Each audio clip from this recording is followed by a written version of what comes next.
तारीख 3 मई। वारदात विनय त्यागी हत्याकांड। गाजियाबाद के शालीमार गार्डन इलाके में हुए इस हत्याकांड ने यूपी पुलिस पर सवाल खड़े कर दिए थे। इस हत्याकांड से उत्तर प्रदेश में हड़कंप मच गया था, लेकिन इस वारदात को अंजाम देने वाले ये भूल गए थे कि उत्तर प्रदेश में अपराध नहीं, कानून का राज चलता है।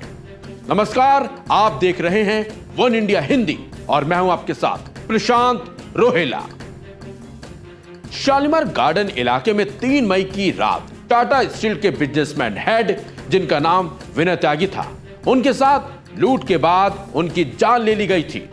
इस हत्याकांड के बाद से ही पुलिस ने आरोपियों की तलाश शुरू भी कर दी थी, बल्कि लगातार आरोपियों की तलाशी के लिए छापेमारी के साथ साथ गाजियाबाद के आसपास के इलाकों में दबिश भी पुलिस लगातार दे रही थी। इसी बीच गाजियाबाद के साहिबाबाद इलाके में बाइक सवार बदमाशों के साथ पुलिस की मुठभेड़ हो गई।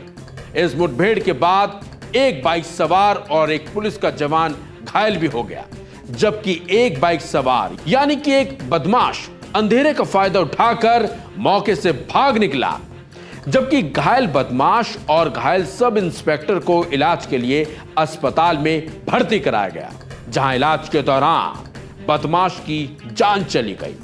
जानकारी करने पर पता चला कि जिस बदमाश की जान गई उसका नाम अक्की उर्फ दश निकला। यह दिल्ली के सीलमपुर इलाके का रहने वाला था। यह आरोपी थाना शालीमार गार्डन इलाके में हुई लूट और विनय त्यागी हत्याकांड में वांछित भी था। इसके कब्जे से एक लूटा हुआ मोबाइल फोन और अवैध असला भी पुलिस ने बरामद किया है। चलिए अब आपको बताते हैं इस वारदात को अंजाम देने वाले आरोपी को पुलिस ने किस तरह से घेर कर दिया। सुनिए पुलिस की बाइट यानी कि पुलिस का बयान। 10 मई 2024 को थाना साहिबाबाद क्षेत्र अंतर्गत अरसला क्षेत्र में पुलिस और 2 बाइक सवार बदमाशों में मुठभेड़ की सूचना प्राप्त हुई।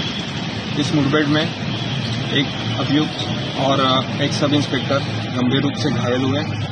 उन्हें उपचार हेतु तुरंत ही अस्पताल में भर्ती किया गया। एक बाइक सवार अभियुक्त मौके का और अंधेरे का फायदा उठा के फरार हो गया।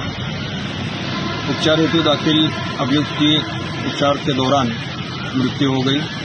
इसके बारे में अधिक जानकारी करने के बाद उसका नाम अक्की उर्फ दक्ष, जो कि दिल्ली के सीलमपुर एरिया का रहने वाला है, यह प्राप्त हुआ।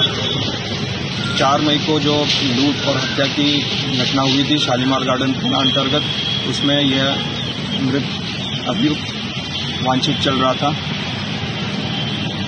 इनकी तरफ से बरामदगी में जो लूटा हुआ फोन था वो और अवैध असला बरामद किया गया है और इसी दिशा में आगे की विधिक कार्रवाई चल रही है। बता दें 3 मई को टाटा स्टील के बिजनेसमैन हेड विनय त्यागी अपने ऑफिस से घर लौट रहे थे। उसी दौरान उन पर हमला किया गया था। मृतक विनय त्यागी दिल्ली में टाटा स्टील में काम करते थे। विनय त्यागी मेट्रो से रोज आते जाते थे। करीब 1 महीने पहले ही उनका ट्रांसफर कोलकाता से दिल्ली हुआ था। वे रोजाना रात 10 बजे घर लौट भी जाते थे। वहीं विनय के पिता ने बताया था कि विनय ने रात में फोन कर रिसीव करने को कहा था, लेकिन खुद ही दोबारा कुछ देर में कॉल करके पहुंचने की बात कही थी। जब देर तक घर नहीं लौटा तो उनका मोबाइल यानी कि विनय का मोबाइल स्विच ऑफ हो गया था। इसके बाद तलाश शुरू की गई। देर रात पूरे इलाके में तलाशी के बाद एक नाले में विनय पड़े मिले थे। आनन फानन में उन्हें अस्पताल ले जाया गया था, जहां डॉक्टरों ने उन्हें मृत घोषित कर दिया था।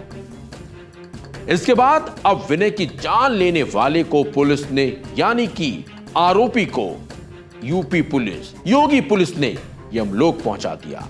और आज विनय के परिवार वाले काफी खुश भी होंगे, क्योंकि जिसने उनके बेटे की जान ली थी आज वो मिट्टी में मिल चुका है। फिलहाल इस खबर में बस इतना ही।